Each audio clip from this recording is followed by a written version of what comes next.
मुच्यते पूर्णस्य पूर्णमादाय पूर्णमेवावशिष्यते। ओम शांति शांति शांति। शंकरं शंकराचार्यं केशवं बादरायणं सूत्रभाष्य कृतो वंदे भगवन्तौ पुनः पुनः। ईश्वरो गुरुरात्मेति मूर्तिभेद विभागिने व्योमवद्व्याप्तदेहाय दक्षिणामूर्तये नमः।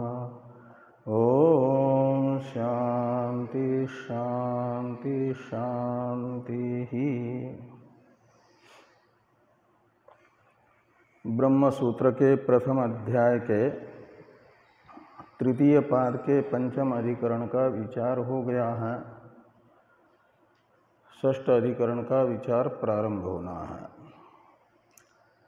इस अधिकरण का नाम है अनुकृत्य अधिकरण। अनुकृत्य अधिकरण का उच्चारण कर लें। अनुकृतेस्तस्य च अपि च स्मर्यते न तत्र सूर्यो भातीति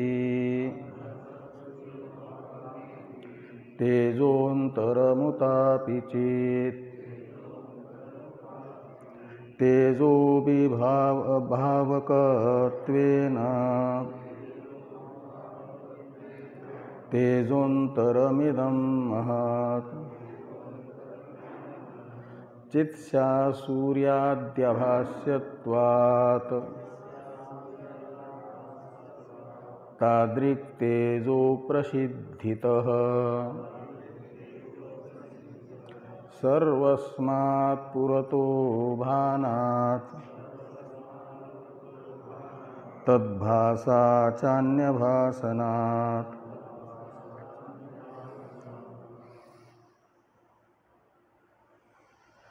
तो मुंडक मंत्र उपनिषद में एक प्रसिद्ध मंत्र आता है, न तत्र सूर्यो भाति न चंद्र तारकम नेमा विद्युतो भांति कुतो यमग्नि तमेव भांतम अनुभाति सर्वं तस्य भासा सर्वमिदं विभाति।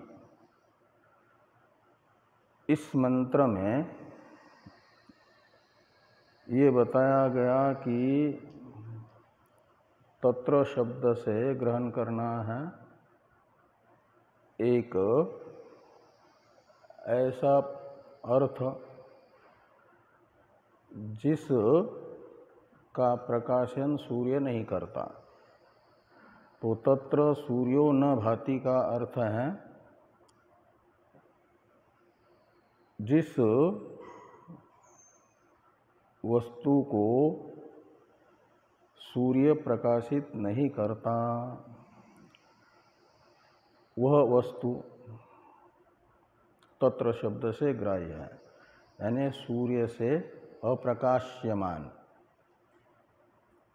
न चंद्र तारकम तो कहा सूर्य प्रकाशित भले ही न करे तो रात्रि में सूर्य चंद्रमा आदि जो प्रकाशक तत्व हैं वे तद विषयक प्रकाश करेंगे। तो कहा कि चंद्र तारे के द्वारा भी अप्रकाश्य हैं। न तत्र चंद्र तारकम भाति, ये दूसरा वाक्य करना। नेमा विद्युतो भांति तो कहा सूर्य चंद्र से जो अप्रकाश्यमान है उसे प्रकाशित करती होगी विद्युत, आकाशीय जो बिजली है ना उसे कहा जाता है विद्युत। तो नेमा विद्युतः भांति, तो यह आकाशीय बिजलियाँ भी इसे प्रकाशित नहीं कर पाती।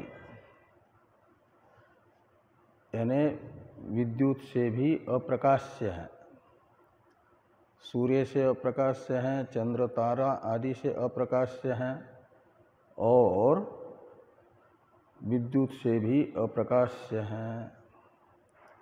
तो कहा अग्नि से प्रकाशित मान लो, तो कहा अग्नि से भी प्रकृष्ट प्रकाशमान जो ये विद्युत, चंद्र, सूर्य आदि हैं, उनसे जो अप्रकाश्य है उसे उनसे निकृष्ट प्रकाश रूप अग्नि कैसे प्रकाशित कर पाएगा भौतिक अग्नि। इसलिए कहा कुतोयम अग्नि ही, अयम अग्नि यानी ये जो भौतिक अग्नि है वह कैसे प्रकाशित कर पाएगा उस वस्तु को। का मतलब लोक में प्रकाशकत्वेन रूपेण प्रसिद्ध जो पदार्थ हैं उन सब पदार्थों में ये सामर्थ्य नहीं है कि उस वस्तु को प्रकाशित करे। उन सब प्रकाशक तत्वों से अप्रकाश्यमान अर्थ को तत्र शब्द बता रहा है। तो कहा फिर ऐसा तो कोई पदार्थ होगा ही नहीं जो लोक में प्रकाशक के रूप में प्रसिद्ध पदार्थों से अप्रकाश्य हो। तो ऐसा यदि है तब तो प्रकाशित होना चाहिए ना, तो होगा ही नहीं। तो कहा ऐसी बात नहीं है, वो प्रकाशित इन तत्वों से नहीं होता, यानी पर प्रकाश्यता उसमें नहीं है, किंतु प्रकाशित नहीं होता है ऐसी बात नहीं।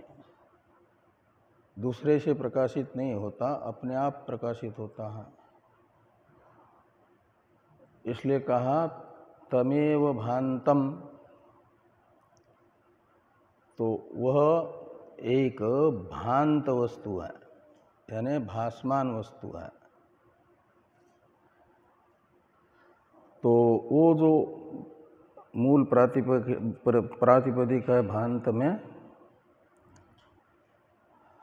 भात तकारांत, क्षेत्रीय प्रत्यांत है भात। जैसे सन, संतो, संतः अस धातु से क्षत्रिय प्रत्यय होकर के सत बनता है, ऐसे भा धातु से क्षत्रिय प्रत्यय होने पर बनेगा भात। उसका द्वितीय का एक वचन है भांतम। तो तमेव भांतम का अर्थ निकलेगा वह प्रकाशमान है, अपने आप प्रकाशित हो रहा है, भास रहा है। और अनुभाति सर्वम, वो पहले प्रकाशित हो रहा है, और अनु का अर्थ है पश्चात, भाति यानी प्रकाशते। कौन? तो सर्वम, यानी सर्व लोक में प्रकाश्य तथा प्रकाशक के रूप में प्रसिद्ध जो अनात्मा जगत है, सूर्यादि प्रकाशक के रूप में लोक में प्रसिद्ध हैं और घटादि प्रकाश्य के रूप में प्रसिद्ध हैं। तो ये जो प्रकाश्य प्रकाशक के रूप में प्रसिद्ध वस्तु हैं जगत में अनात्म पदार्थ, उनको अनुभाति सर्वम में सर्वम इस सर्वनाम से लेना। तो ये जो सारा प्रकाश्य तथा प्रकाशक जगत है वह बाद में भाषित होता है। अनु का अर्थ है बाद में, अनुभाति का अर्थ है, भाति का अर्थ है प्रकाशित होता है, और अनु का अर्थ है बाद में। तो किसके बाद में प्रकाशित होता है? तो जो स्वयं प्रकाश वस्तु है उसके प्रकाश के पश्चात प्रकाशित होता है। पहले इसका प्रकाश होता है यानी भान होता है, बाद में सूर्यादि का प्रकाशकत्वेन रूपेण और घटादि का प्रकाश्य के रूप में भान होता है। इस प्रकार ये जो है प्रकाश्य प्रकाशक जगत का भान बाद में है और उनके भान से पहले उस वस्तु का भान है जो स्वयं प्रकाश है, वो पहले प्रकाशित होता है, फिर जगत प्रकाशित होता है। तो तमेव भान्तम अनुभाति सर्वम।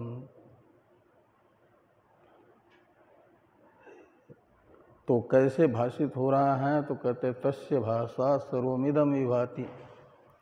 तो इदम सर्वम यानी ये सारा प्रकाश्य प्रकाशक जगत प्रकाशित हो रहा है, सूर्यादि प्रकाशकत्वेन रूपेण प्रकाशित हो रहे हैं। हाँ, आत्मा के भान के पश्चात सूर्यादि का भान होना, ये सूर्यादि के द्वारा आत्मा का अनुकरण करना है। अनुकरण का अर्थ होता है अनुकरणीय वस्तु जो क्रिया कर रही है उसी क्रिया को बाद में यदि वैसा ही कोई करता है तो उसे अनुकरण कहते हैं। श्रेष्ठ पुरुष जो करते हैं वैसा ही उनके प्रति श्रद्धालु जन करते हैं तो माना जाता है श्रद्धालु अपने श्रद्धेय का अनुकरण कर रहे हैं। तो आत्मा भासता रहता है और जगत आत्मा के भास के पश्चात भाषित होता है। ये जगत के द्वारा आत्मा का अनुकरण करना है। ये आत्मा की अनुकृति है जगत कर्तृक।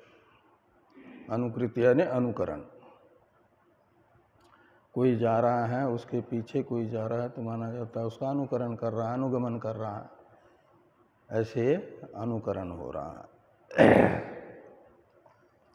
तस्य भाषा सर्वमिदं विभाति। इसमें तस्य का अर्थ हुआ वो स्वयं प्रकाश जो आत्मवस्तु है, उसका जो स्वरूपभूत प्रकाश है।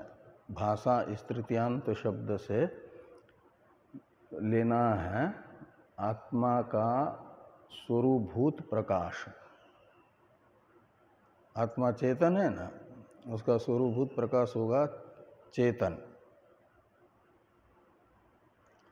चैतन्य। और वो उसी चैतन्य से भासता है ये सारा जगत। तस्य भाषा यानी आत्मनः स्वरूपभूतेन भानेन इदं सर्वं भाति यानी प्रकाशते, प्रकाशित हो रहा है, जाना जा रहा है। ज्ञान अनेक नहीं है, एक है और उस एक ज्ञान का विषय है, एक ज्ञान का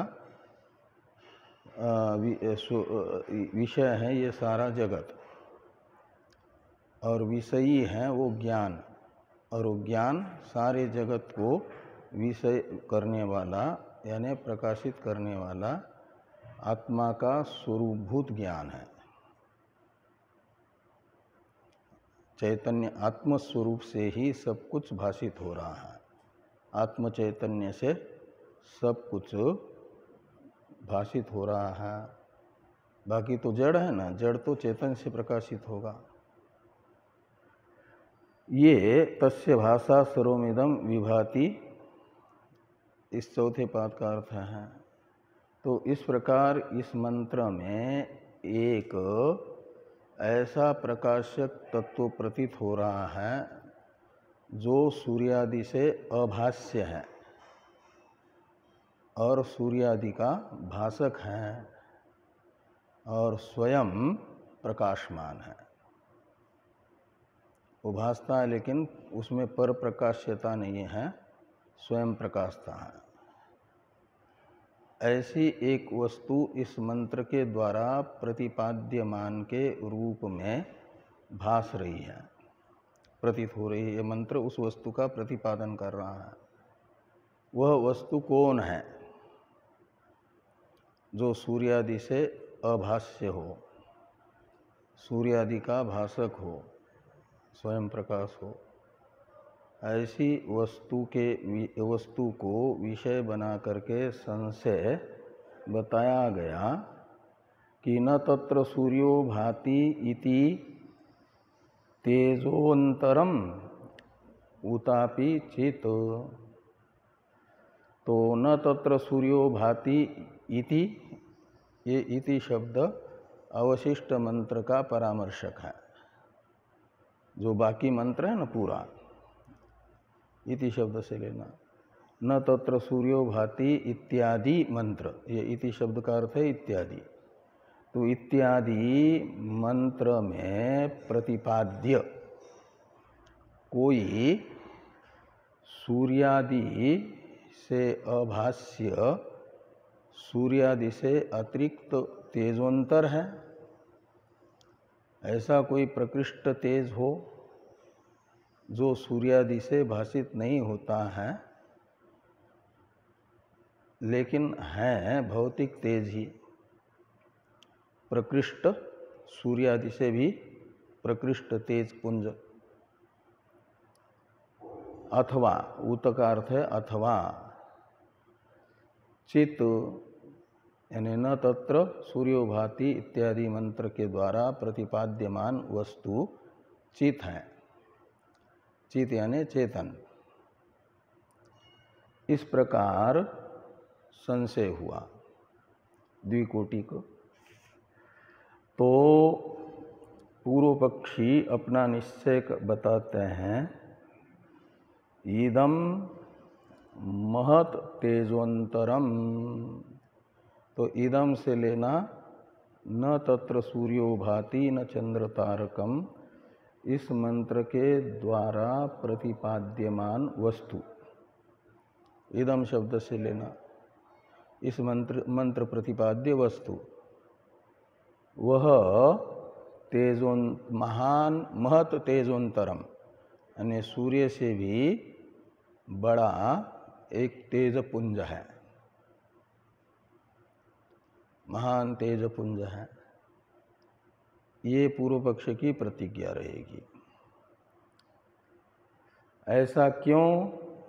तो पूर्व पक्षी कहते हैं कि तेजोभिभावकत्वेन, क्योंकि ये बताया कि वह सूर्यादि का अभिभावक है। अभिभावक शब्द का अर्थ है, अभिभव कहा जाता है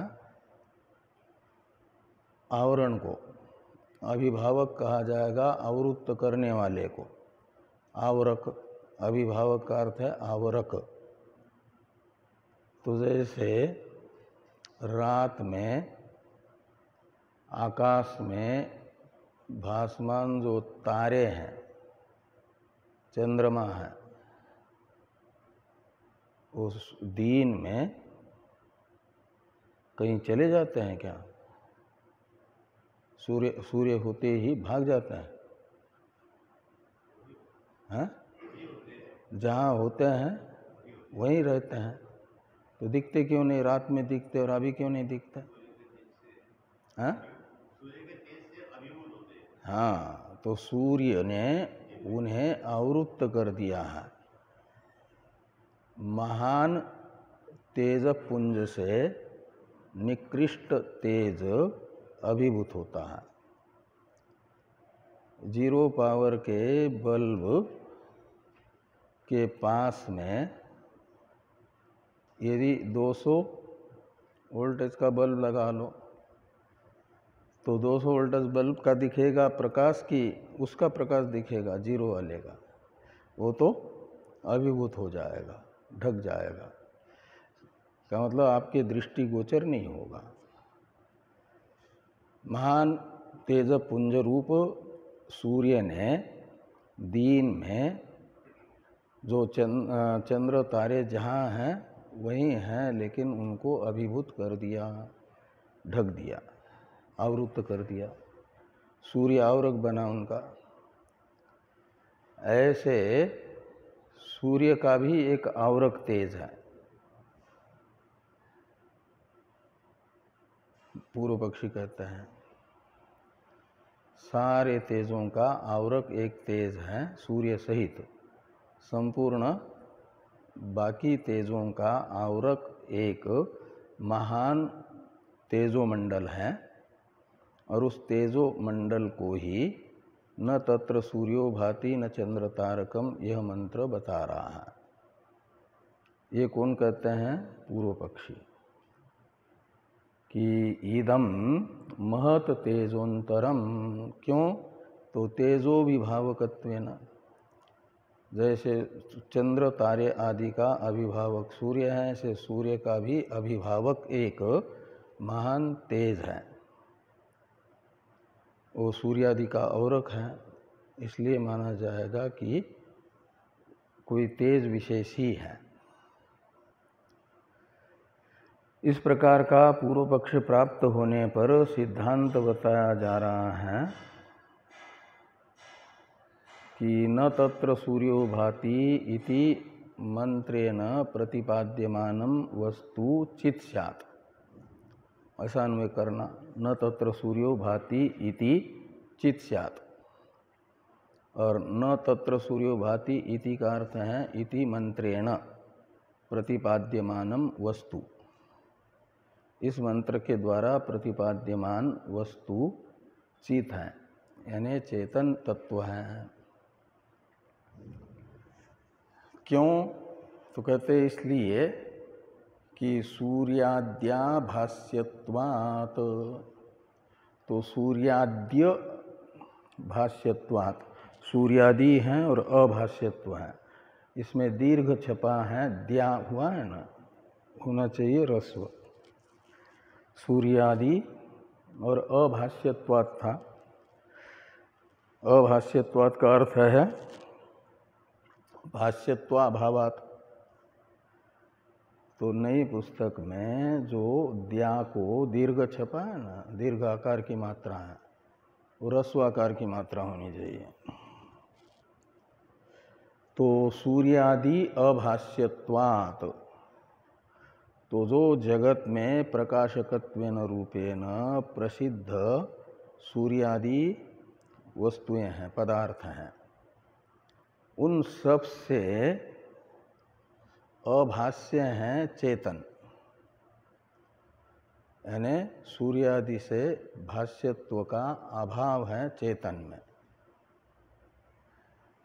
सूर्यादि के द्वारा प्रकाश्यमान नहीं है, अप्रकाश्य है, अभाष्य का अर्थ।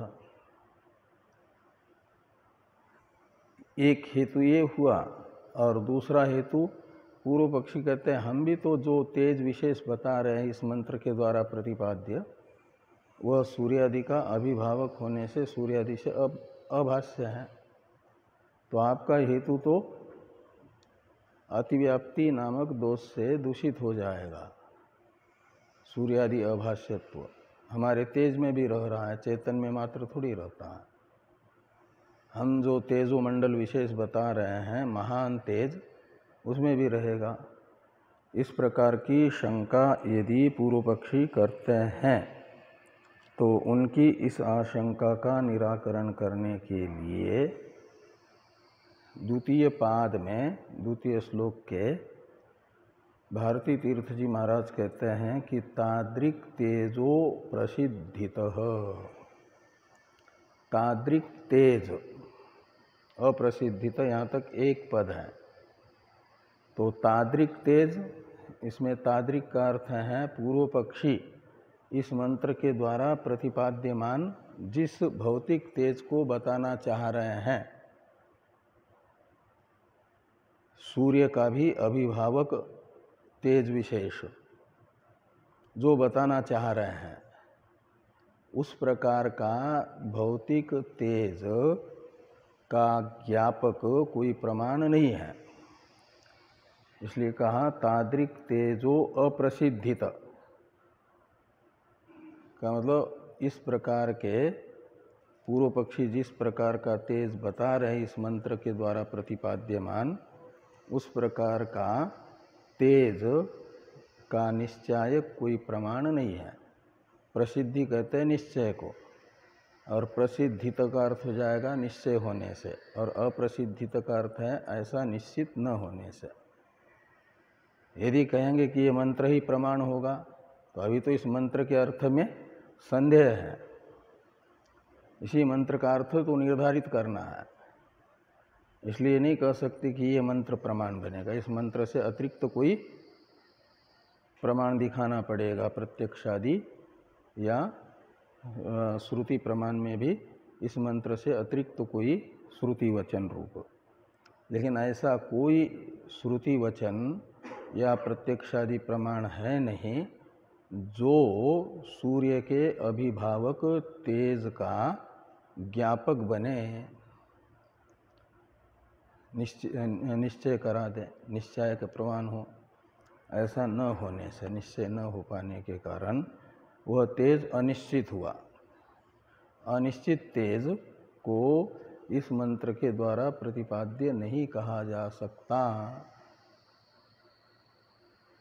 एक ही पूर्व पक्ष का निराकरण करते हुए सिद्धांत की प्रतिज्ञा का निश्चय के हेतुअंतर हैं। और दूसरा एक हेतु बताते हैं सर्वस्मात् पुरतो भानात्।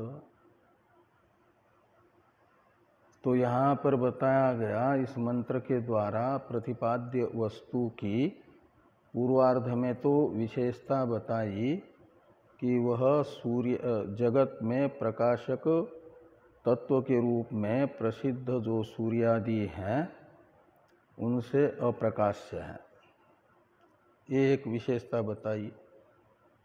और उत्तरार्ध में दो विशेषताएं बताई। वो दो विशेषताओं में से पहली विशेषता है तमेव भान्तम, इससे बताई गई स्वयं प्रकाशमानता, स्वयं प्रकाशता। उसे कहते हैं कि सर्वस्मात् पुरतः भानात्, पहले वो भास रहा है, और फिर तमेव भान्तम, इसे भान्तम से स्वयं प्रकाशता बताई। और सर्वमिदं विभाति, क्या नाम, तमेव भान्तम अनुभाति सर्वम। तो अनु शब्द का प्रयोग भाति के साथ करके बताया गया कि पहले इसका भान और बाद में जितने भी प्रकाशित हो रहे हैं प्रकाशक के रूप से या प्रकाश्य के रूप से, उनका भान बाद में हो रहा है, पहले इसका भान हो रहा है। ऐसी एक वस्तु है जो सबसे पहले भाषित होती है, उसके बिना जगत का कोई व्यवहार ही उसके भाष्य बिना हो नहीं सकता। भाष्य भाषकत्व व्यवहार जो जगत में है वो इसी के भाषित होने के बाद होता है। तो सर्वतः पुरतः भानात्, ये एक विशेषता बताई है। वो विशेषता भी आत्मा में घटित होती है। और तद्भाषा चान्य भाषणात्, और तद्भाषा में तत्शब्द से वही मंत्र प्रतिपाद्य वस्तु को लेना जो स्वयं प्रकाश है, जिसका सब के भान से पहले भान हो रहा है, उसी के भास से, भाषा ये तृतीया है, तो भास से यानी भान से अर्थात ज्ञान से, स्वरूपभूत ज्ञान से क्या होता है, अन्य भाषणात्। तो अन्य से लेना जगत में प्रकाश से प्रकाशक के रूप में प्रतीत होने वाले अनात्म पदार्थ, उनका भान हो रहा है आत्मा के स्वरूपभूत ज्ञान से। इस मंत्र प्रतिपाद्य वस्तु के स्वरूपभूत ज्ञान से। इसलिए मानना चाहिए कि यह मंत्र चित्त का प्रकाशक है, चित्त को बता रहा है, चित्त का ज्ञापक है, चेतन आत्म वस्तु में प्रमाण है। इस प्रकार ये न तत्र सूर्यो भाति इत्यादि मंत्र को विषय बना करके जो अनुकृत्य अधिकरण है यह प्रवृत्त हुआ, उसका संक्षिप्त स्वरूप हुआ। अब अभी हम लोग कितने, आज 9 तारीख है ना, तो मात्र 11 दिन बचे हैं ना, हैं क्या? हाँ, तो इसलिए क्या करना पड़ेगा, रोज 4 अधिकरण करने, तो रोज 4 अधिकरण करने के लिए क्या करना पड़ेगा, तो 12 बजे तक करेंगे, 12 बजे तक। हाँ, तो ये करना पड़ेगा, अधिकरण सार का विचार करें। सूत्रों को अधिकरण सार में तो संक्षिप्त सब आ जाता है ना, स्वरूप पूरे अधिकरण का स्वरूप आ जाता है, पूर्व पक्ष विषय आता है, संशय आता है, पूर्व पक्ष आता है, सिद्धांत आता है, फल और संबंध तो स्वयं ही अपनी बुद्धि से निर्धारित करना पड़ता है अध्येताओं को। तो अब प्रमिताधिकरण है, इसका उच्चारण कर लें। शब्दाद एव प्रमितः रिध्यपेक्षया तु मनुष्याधिकारत्वात् अंगुष्टमात्रो जीवः स्यात् ईशो वाल्पप्रमाणतः देहमध्ये स्थितेश्चैव जीवो भवितुमर्हति। भूतभव्ये सता जीवे नास्त्यतो सा विहेश्वरः। स्थिति प्रमाणे ईशेपि स्तोरिध्यस्योपलब्धितः। तो कठोपनिषद में एक प्रसिद्ध मंत्र आता है, 2 मंत्र हैं ऐसे। अंगुष्ठ मात्र पुरुषो ज्योतिरिवा धूमक ईशान भूतभव्यस्य स एवाद्य सवुस्व, एक मंत्र। और दूसरा ज्योतिरिवा धूमक के स्थान पर मध्य आत्मनि तिष्ठति, ये है। बाकी तो सब वही है। अंगुष्ठ मात्र पुरुषो मध्ये आत्मनि तिष्ठति ईशान भूतभव्यस्य स एवाद्य सौ स्व, ऐसा मंत्र है। तो दोनों मंत्रों में केवल ये जो द्वितीय पाद है उसी में अंतर है। एक में ज्योतिरिवा धूमक, दूसरे में मध्य आत्मनि तिष्ठति, ये है। तो यहाँ इन 2 मंत्र में से किसी एक को विषय मान लो, किसका? प्रमिताधिकरण का। और इस मंत्र का अर्थ है कि एक पुरुष है और वो अंगुष्ठ परिमाण है। मात्र शब्द का अर्थ परिमाण होता है, अंगुष्ठ मात्र का अर्थ होगा अंगुष्ठ परिमाण पुरुष है। और वो कैसा है? तो कहते हैं जैसे अधूमक ज्योति है। ज्योति यानी अग्नि, वो कैसी? तो अधूमक अग्नि। तो धूमक अग्नि कहा जाता है, सधूमक अग्नि, धुआं से युक्त अग्नि। उस शुद्ध अग्नि का स्वरूप स्पष्ट नहीं होता वहाँ पर। धुएं से युक्त अग्नि हो तो अग्नि का जो शुद्ध स्वरूप है वो नहीं भासता ना, धुएं के साथ भासता है। तो धुआं तो अग्नि नहीं है ना, धुआं भी अग्नि है क्या? तो अग्नि धुएं के साथ भासने वाला अग्नि माना जाएगा शुद्ध स्वरूप वाला अग्नि नहीं, अशुद्ध अग्नि। और शुद्ध अग्नि स्वरूप है धुआं रहित जो अग्नि, वहाँ अग्नि ही अग्नि है, धुएं का नाम निशान नहीं। ऐसा अधूमक अग्नि, धुआं रहित अग्नि होता है कि नहीं होता? तो वो जो अग्नि है धुआं रहित, वो शुद्ध अग्नि है। और ईव शब्द बता रहा है कि अंगुष्ठ मात्र पुरुष भी वैसा है। धुएं के स्थान पर तो है उसकी उपाधि मन आदि, वो धुआं के तरह धुआं है, और मन आदि के साथ जो चैतन्य है वह अग्नि के तरह अग्नि है, लेकिन मन आदि से संश्लिष्ट भाषित होगा, मन आदि से युक्त भाषित होगा तो अशुद्ध अग्नि, अशुद्ध चित्त माना जाएगा ना, अशुद्ध पुरुष माना जाएगा। पुरुष यानी आत्मा, पूरी शयनात् पुरुष आत्मा। और शुद्ध आत्म स्वरूप कौन सा होगा?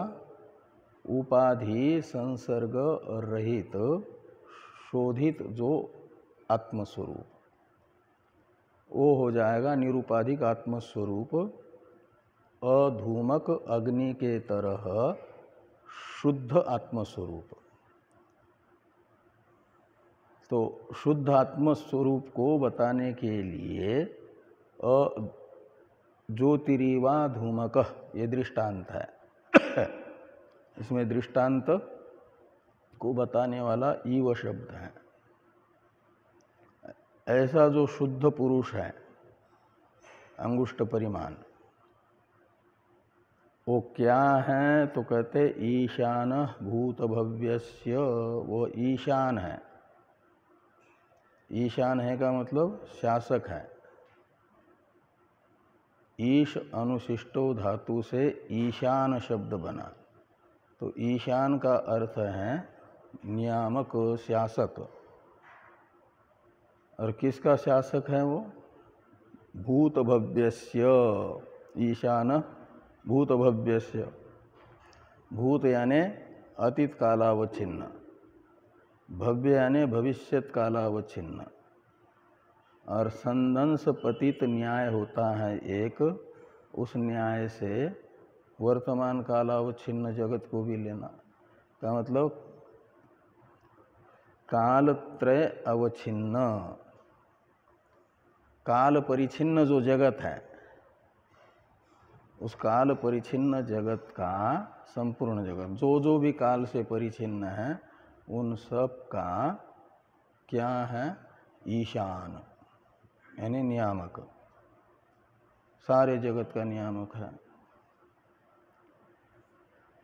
ईशान भूत भव्यस्य सवु आद्य, सवु स्वः, वो आज भी है और कल भी रहेगा का मतलब हमेशा रहेगा, नित्य है वो। स एवाद्य सवु स्वः, इस चतुर्थ पाद ने बताया उसमें नित्यत्व। और अनित्य काल परिच्छिन्न जगत का नियामकत्व तृतीय पाद ने बताया, ईशान भूत भव्यस्य। द्वितीय पाद ने शुद्ध स्वरूपता बताई, और अंगुष्ठ मात्र इस विशेषण ने बताया कि वह अंगुष्ठ परिमाण वाला है, और पुरुष शब्द का अर्थ है आत्मा। ऐसा एक पदार्थ है पुरुष पदार्थ, वो पुरुष पदार्थ कौन है, इसके विषय में संशय है। वो संशय बताया जा रहा है कि अंगुष्ठ मात्रो जीव स्यात् ईशो वा अल्प प्रमाणतः। तो अंगुष्ट मात्र जो पुरुष बताया गया उस मंत्र में अंगुष्ट परिमाण पुरुष क्या जीव है अथवा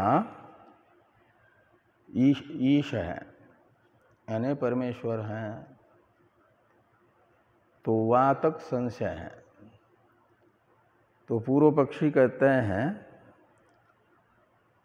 कि अंगुष्ट मात्रो जीवो भवितुम अर्हति, जो चतुर्थ पाद है उसमें पूर्व पक्ष की प्रतिज्ञा है, अंगुष्ट मात्र इस पद की अनुवृत्ति आएगी पूर्वार्ध से। तो अंगुष्ट मात्रो जीवो भवितुम अर्हति, क्यों? तो कहते हैं अल्प प्रमाणतः, अल्प प्रमाण से। ये अंगुष्ट परिमाण तो अल्प परिमाण है ना, और आपका ये जो है परमात्मा तो व्यापक है, व्यापक होने से माना जाएगा अनल्प, अल्प परिमाण वाला नहीं माना जाएगा, अंगुष्ट परिमाण वाला नहीं माना जाएगा। तो अल्प प्रमाणत एक हेतु है पूर्व पक्षी ने, वह पुरुष अंगुष्ट मात्र पुरुष का जीव होने में एक हेतु बताया अल्प प्रमाणत। दूसरा एक हेतु बताते हैं पूर्व पक्षी देह मध्य स्थितेश्च, तो जो ज्योतिरिवा धूमक के स्थान पर दूसरे मंत्र में है मध्य आत्मनि तिष्ठति, तो मध्य आत्मनि तिष्ठति में आत्मनि शब्द का अर्थ है देहे, मध्य यानी देह के अंदर, हृदय में, देह के अंदर हृदय में स्थिति बताई गई है उसकी, किसकी? पुरुष की।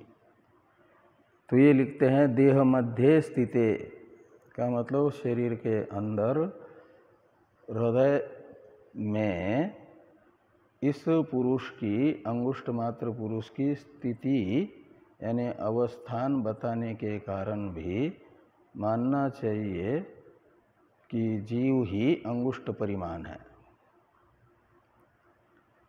इस प्रकार का ये पूर्व पक्ष हुआ। सिद्धांत बताते हैं इह असौ ईश्वरः, द्वितीय पाद में द्वितीय श्लोक के सिद्धांत की प्रतिज्ञा है, अंतिम तीन पद।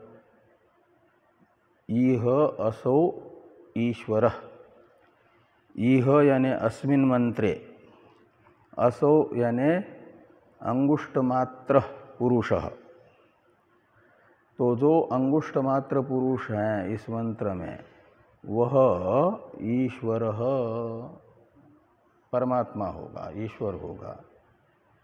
क्यों? तो कहते इसलिए कि यहाँ उत्तरार्ध में ईशान भूत भव्यस्य, ये जो तृतीय पाद है वह बताता है कि संपूर्ण जगत का नियामक है, वो ईशान है, अनुशासिता है। तो संपूर्ण जगत शास्त्रित्व का मतलब नियामकत्व, ये जीव में संभव नहीं है। तो ये कहते हैं जीवे भूत भव्येसता नास्ति, तो जीव जो अंगुष्ट मात्र पुरुष में तृतीय पाद के द्वारा बताई गई भूत भव्य की यानी काल परिच्छिन्न जगत की ईसता, वह ईसता संभव नहीं है जीव में। तो फिर जीव नहीं होगा तो कौन होगा? अंगुष्ट परिमाण पुरुष परमात्मा ही होगा। और कहा कि परमात्मा में अल्प परिमाण और हृदय रूपी परिच्छिन्न देश में स्थिति ये दोनों कैसे उत्पन्न होंगे? जीव मानते हैं तो जीव में तो वो हृदय देश में, परिचिन्न हृदय देश में अवस्थान भी सिद्ध हो सकता है, और जीव का जो अल्प परिमाण है, अंगुष्ठ परिमाण, वो भी सिद्ध हो सकता है जीव परिचिन्न होने से। लेकिन परमेश्वर तो व्यापक होने से हृदय रूपी अल्प देश में उसका रहना और अंगुष्ठ परिमाणता, ये कैसे संभव होगी ईश्वर में? ये जो पूर्व पक्षी शंका करेंगे उसका समाधान करने के लिए कहते हैं कि स्थिति प्रमाणे ईशेपि स्तः, स्थिति और प्रमाण ये दोनों ईश्वर में भी संभव हैं। ईशेपि स्तः यानी ईश्वर में भी रह सकते हैं। क्यों? किस प्रकार? तो कहते हृदि अस्य उपलब्धित, अस्य हृदि उपलब्धित। इसमें अस्य का अर्थ है ईश्वरस्य। जब ईश्वर की कभी उपलब्धि होगी यानी अनुभूति होगी तो कहाँ पर होगी? हृदय में ही होगी। परमात्मा के वास्तविक स्वरूप की जब कभी अनुभूति होगी तो बाहर नहीं होगी, हृदय में होगी। यानी अनुभूति एक चरम वृत्ति रूप है, और ये वृत्ति परिणाम होता है मन का, अंतःकरण का, शुद्ध अंतःकरण का परिणाम है। दृश्यते त्वग्रया बुद्धिया है ना, मनसैव अनुद्रष्टव्यम। ये श्रुतियाँ बताती हैं कि बुद्धि कहो या मन कहो से परमात्मा की अनुभूति होती है, उपलब्धि होती है।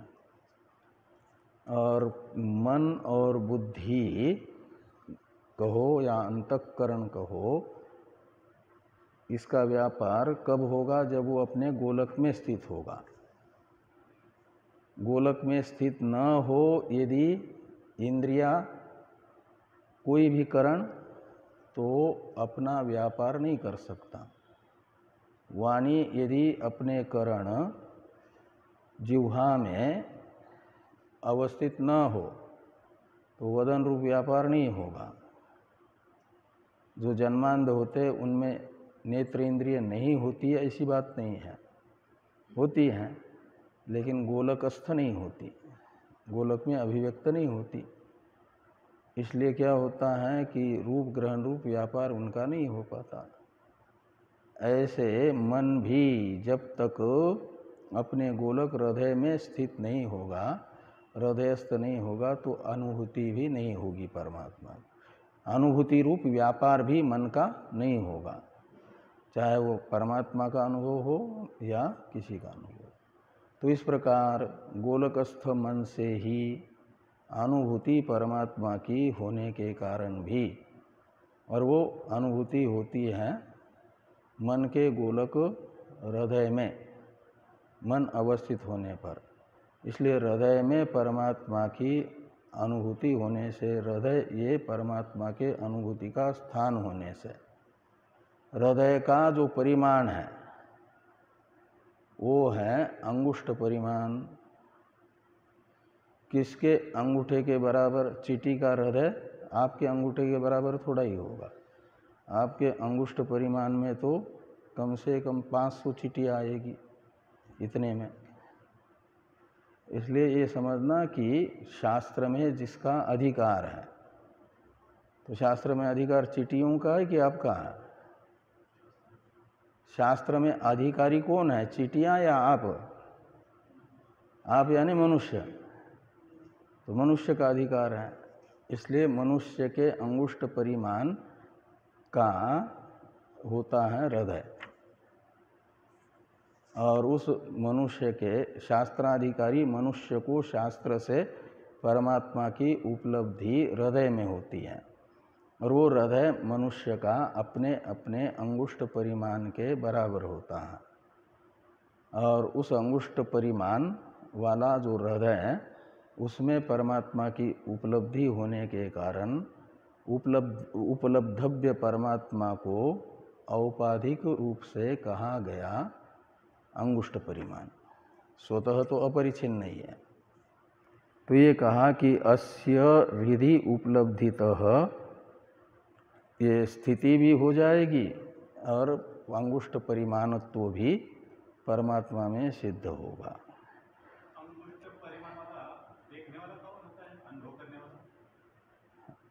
अंगुष्ठ परिमाण स्वयं अनुभव होता मैं के रूप में। जैसे ही मैं अहम ब्रह्मास्मि वृत्ति बनती है तो उस समय फिर प्रमाता वृत्ति के बनते ही बाधित हो जाता है और उस प्रमाता को खड़ा करने वाला जो अध्यास था वो अध्यास बाधित हो जाता है और उस अध्यास को भी खड़ा करने वाली जो मूल अविद्या है वो भी बाधित हो जाती है। तो फिर नहीं रहता अनुभव करने वाला वो जो प्रमाता, फिर वो अनुभव रूप परमात्मा ही परमात्मा रहता है, लेकिन चरम वृत्ति बनने तक प्रमाता रहता है। इसलिए कहा गया कि अन्वेष्टव्यात्म विज्ञानात् प्राक् प्रमातृत्वम आत्मनः, जिसका अनुभव हो रहा है वही उसका अनुभव होने से पहले प्रमाता कहलाता था। और जैसे ही अनुभव हुआ तो कहते हैं प्राक् प्रमातृत्व आत्मनः अन्विष्ट स्यात् प्रमातैव पाप्मदोषादि वर्जित। और जैसे ही ज्ञेय ब्रह्म का आत्म रूप से साक्षात्कार हुआ तो फिर प्रमाता ज्ञेय बन गया, वो ज्ञेय स्वरूप हुआ, अब प्रमाता मिट गया। जैसे गंगा सागर में गंगा जी जाकर के मिलती हैं समुद्र से तो समुद्र बनती है, गंगा जी समुद्र रूप हो गई, इसको देखने वाले तो आप अलग रहते हैं, लेकिन गंगा जी भी अपने आप को देख रही है कि मैं समुद्र बन गई। लेकिन गंगा जी रह करके, गंगा जी का जो रूप था उस रूप में रह करके गंगा जी ये अनुभव नहीं करती कि मैं समुद्र बन गई। वो समुद्र रूप बन करके मैं समुद्र हूँ ऐसा अनुभव करती हैं गंगा सागर में गंगा जी। और आप व्यवहारिक वहाँ सत्ता होने के कारण देखते हैं कि अब गंगा जी समुद्र बन गई, ऐसा वहाँ तीसरा कोई देखने वाला नहीं होता। जो अभी तक अपने आप को प्रमाता समझ रहा था वह प्रमाता परमात्म रूप हो जाता है, जिसका अनुभव कर रहे हैं तद्रूप हो जाता है। इसलिए अलग अनुभव करने वाला नहीं है वहाँ, ये समझना। तो स्थिति प्रमाणे ईशेपि स्तो हृदि अस्य उपलब्धित। अब देवता अधिकरण है, इसका उच्चारण कर लें। तद उपर्यपि बादरायण संभवात् विरोधः कर्मणि इति चेत नानेक प्रतिपत्तेर्दर्शनात् शब्द इति चेन्नातः प्रभवात् प्रत्यक्ष अनुमानाभ्याम अतएव च नित्यत्वं समान नाम रूपत्वाच्चावृतावपि अविरोधो दर्शनात् स्मृतेश्च मध्वादिस्वसंभवादनधिकारं जैमिनीः ज्योतिषी भावाच्च भावन्तु बादरायणोऽस्ति नाधिक्रियन्ते विद्यायां देवा किं वाधिकारिणः विदेहत्वेन सामर्थ्य हानिर्नैषामधिक्रिया अविरुद्धार्थवादादि मंत्रादेर्देहसत्वतः अर्थित्वादेश्च सौलभ्यात् देवाद्या अधिकारिणः। तो ये अष्टम अधिकरण और नवम अधिकरण है प्रासंगिक अधिकरण का मतलब प्रकृत और प्रासंगिक में थोड़ा अंतर होता है।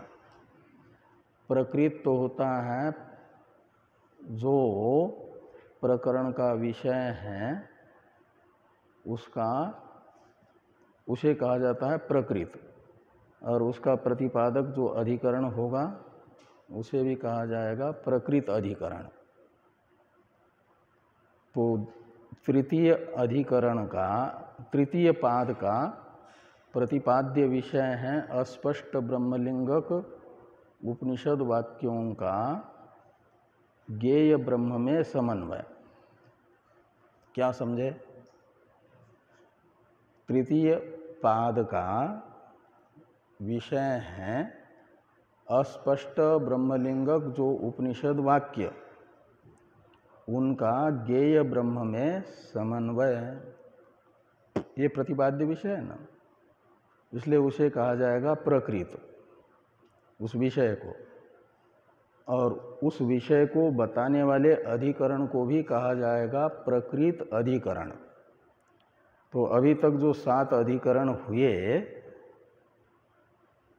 इस पाद के, उनमें सब के सब अधिकरणों के द्वारा अस्पष्ट ब्रह्मलिंगक उपनिषद वाक्यों का समन्वय ज्ञेय ब्रह्म में बताया गया।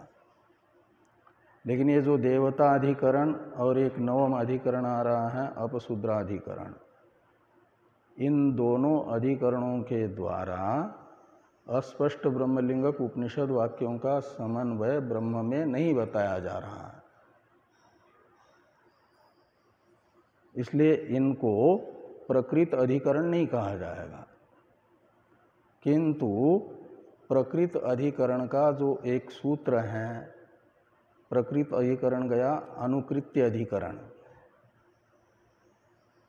नहीं प्रमिताधिकरण, अभी जो 7वां अधिकरण प्रमिताधिकरण है, और उसमें एक सूत्र आया मनुष्याधिकारत्वात्। मनुष्याधिकारत्वात् एक सूत्र आया। उस सूत्र में परमात्मा में अंगुष्ठ परिमाणत्व की उपपत्ति के लिए ये बताया कि शास्त्र में मनुष्य का अधिकार होने से मनुष्य के हृदय का परिमाण मनुष्य के अंगुष्ठ के बराबर होता, अंगुष्ठ परिमाण के बराबर होता। और उस मनुष्य के अंगुष्ठ परिमाण के बराबर परिमाण वाले हृदय में परमात्मा की उपलब्धि होने के कारण परमात्मा को अंगुष्ठ परिमाण कहा गया। ये समाधान दिया था ना। तो वो जो मनुष्य का शास्त्र में अधिकार है, ये बताया प्रकृत अधिकार की सिद्धि के लिए। तो प्रसंग आया शास्त्र में अधिकार के निर्णय का। तो क्या खाली शास्त्र में मनुष्य का ही अधिकार है? मनुष्य से इतर अन्य किसी का भी अधिकार नहीं है? मनुष्य से जो उत्कृष्ट देवादि हैं उनका भी अधिकार नहीं है या है? ये संशय होगा। तो पूर्व पक्षी तो कहेंगे नहीं, देवादि का अधिकार शास्त्र में नहीं है, क्योंकि मनुष्य का अधिकार बताया जा रहा है। तो पूर्व पक्ष होगा देवादि का अधिकार नहीं है, सिद्धांत होगा देवादि का अधिकार हैं, जो मनुष्य से उत्कृष्ट देव हैं, ऋषि हैं, इनका शास्त्र में ब्रह्म विद्या में अधिकार है। इसका निर्धारण करने वाला, देवताओं के अधिकार का ब्रह्म विद्या में निर्धारण करने वाला ये प्रासंगिक अधिकरण है। ऐसे फिर मनुष्य में चतुर्थ वर्ण का अधिकार होगा कि नहीं होगा, इस पर भी विचार करने वाला नवम अधिकरण है। ये दोनों अधिकरण माने जाते हैं प्रासंगिक। इनकी चर्चा सायंकालीन सत्र में करते हैं हम लोग। ओम पूर्णमदः पूर्णमिदं पूर्णात् पूर्णमुदच्यते पूर्णस्य पूर्णमादाय पूर्णमेवावशिष्यते। ओम शांति शांति शांति। शंकरं शंकराचार्यं केशवं बादरायणं सूत्रभाष्य कृतौ वंदे भगवन्तौ पुनः पुनः। ईश्वरो गुरुरात्मेति मूर्तिभेद विभागिने व्योमवद्व्याप्तदेहाय मूर्तये नमः। ओम शांति शांति शांति।